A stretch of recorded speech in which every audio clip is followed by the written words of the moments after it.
So therefore, if you look at Ansira as a company, Yeah. so would you compete with an Ogilvy? Would you compete with a Wunderman Thompson? Would you compete with an Omnicom? So where do you see your niche, and where do you see your? So do you coexist with other agencies? Because they also seem to be buying similar companies, right? So you had Axiom being bought by IPG, right? Yeah. So therefore, so do you coexist, and therefore, what's your value proposition, and therefore what's your calling card that makes a big difference vis-a-vis these giants? Yeah. So, we have like I said, we have slate of services. Integrated loyalty is one part of it. But overall, we basically we empower companies across, retail, automotive, tech, other things, and then we also have a suite of products that we support, the ecosystems, right? So, for example, uh, companies that sell through agents and dealers and retailers. It could be in the retail, it could be manufacturing, distribution, it could be automotive, right? So automotive, you have tier one, tier two, tier three, right? So we have a set of services that support these things, and then we have a set of services where specifically targeted to automotive, what we call as um, in market activation. So you look at auto dealers, we run the website digital marketing for individual dealers. We run their websites, we run their digital marketing program, whether it's email or media, those types of things. And then we do that at scale. We do that, we've got our own DSP. And then we also have integrated loyalty, right? So these are the different slate of services. So when you look at it, a different services piece, who are we targeting, which customers are we targeting, what we are offering, we compete with different set of competitors in the market. So Wunderman Thompson or Epsilon or Merkle, so we compete with them when it comes to the integrated loyalty services. Integrated loyalty, if I'm doing a uh, data management services, right? So I'm definitely competing with Axioms and Merkles. So if I'm doing a loyalty program, and these companies outsource the loyalty program to us to create, design, and manage the program, then definitely I'm competing with Merkle, right? So because they also have a product, they also have a loyalty services, and so on. And then there are all these emerging players who are up and comers that we always compete. Sometimes this company we've not heard of, and they are competing with us.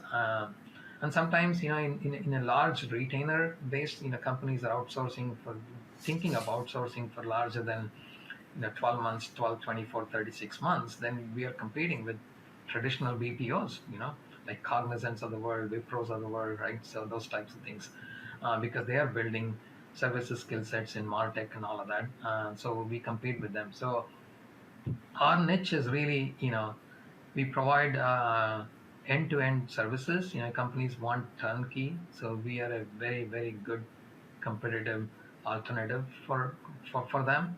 And then we also do very specific, as I said, in integrated loyalty, if somebody wants just analytic services, we just do analytics. We go and do reporting. Somebody wants just data consolidation, we do that.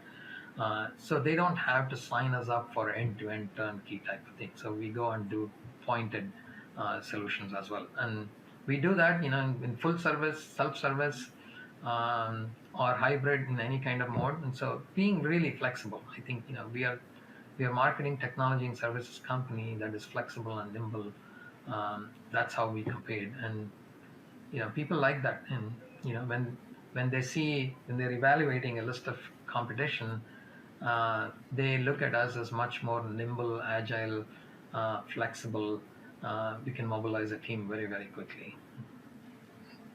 Okay, so you do have a creative team, Yes. and they do the content and things like that. So the technologists sit, the analytics guys sit with their creative guys. The creative guys work with technology teams, and that's the way it works, is it? That's the Right. way it Yeah. happens. That's why what we did was data, creative, technology, marketing, technology services, and then analytics services. It's all under one roof. So if you're offering different pieces of services, then it's not in silos. So we collaborate, and there's always um, a collective solution that is put in front of the customer. So, As opposed to, do you believe that's the way the future of marketing is going to be? Because I certainly believe the current agency, group models or the communication group, while they may have silos, they may not necessarily give you the collective solutions that you are offering. So, is that the way the future of marketing is going to be? yeah, I mean, that's how at least, I'm differentiating, what we do. And then I think that's where industry is also heading. Because, whether you're doing a collective set of services or not, right? Even if it is just a point solution, but you are thinking about it holistically, right? So if we are an organization that are good in doing end to end thing, right? So although I'm contracted to do only a specific piece of services, but I bring in the best practice. Hey, if you do this, watch out for upstream problems, watch out for downstream problems here, right?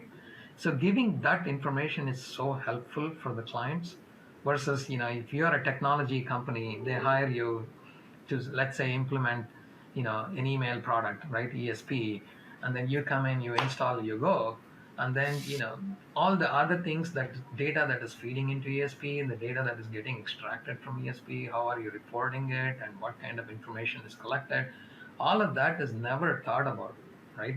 So because this SI's job is to just come in, implement technology, do some UAT testing, sign off and go, right? So what we say is, although we may just do exactly the same thing, but we will think about all the things that is required for upstream data and also for downstream processes.